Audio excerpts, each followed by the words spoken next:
Hello everyone, welcome to my channel. The topic of today's video is the coffee cruda or commonly known as the roasted coffee. So हम जानेंगे coffee हमारे अंदर जो नई नई ideas लाती है जब हम कॉफ़ी पीते हैं। ब्लैक कॉफ़ी हो गई या फिर मिल्क कॉफ़ी हो गई, तो वही कॉफ़ी अगर हम क्रूड फॉर्म में अगर हम लें तो उसकी वजह से हमारी बॉडी में क्या क्या चेंजेस आ सकते हैं, that we will see. So let's start. The coffee plant is a small tree growing to a height of 20 to 30 feet.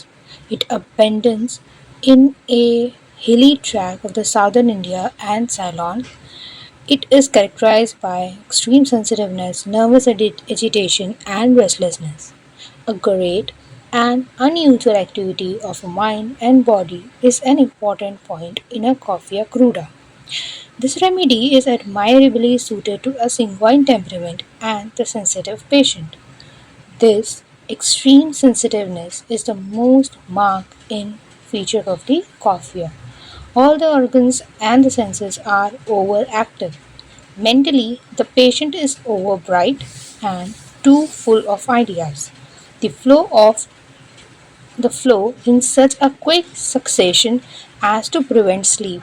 One idea on the other, one thought is linked to other thought, one memory is linked to host of the other memory. Such mental exertion is the real cause of the sleeplessness. The acuteness and the sensitiveness of the organ of hearing is just a great. The sense of smell, taste, touch, and the sight are equally active.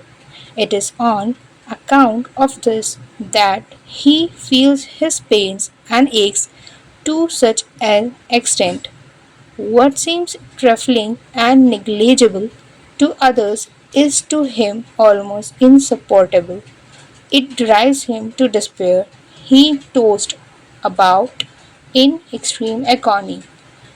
The ailments for which coffee is offered used is headache brought on by exertion of mind, excessive joy, contradiction, vexation, noise, music. It feels as if the brain was torn or dashed to pieces. Sometimes it is one sided and feels like a nail drawn into the brain as an echinacea, thuja, nitric acid. The headache of a coffee may be either congestive or neuralgic. It is also used for the toothache. The pain is excessive and cause weeping, trembling, nausea, rearing about.